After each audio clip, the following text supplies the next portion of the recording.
నువ్వు నాకు కానరావే అని ఎవరి కంట్ల పడకుండా నేను వెళ్ళిపోతున్ననే.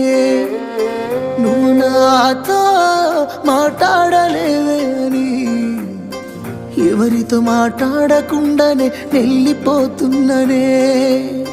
నువ్వు ఈ లోకంలో లేనలేవే అని నేను ఈ లోకాన్ని వదిలేసిపోతున్ననే. నువ్వు పువ్వులు అల్లుకొని పోతున్నవే అత్తగా ఇంటికి, నే పువ్వులు చల్లుకొని పోతున్ననే కాలే కాటికి.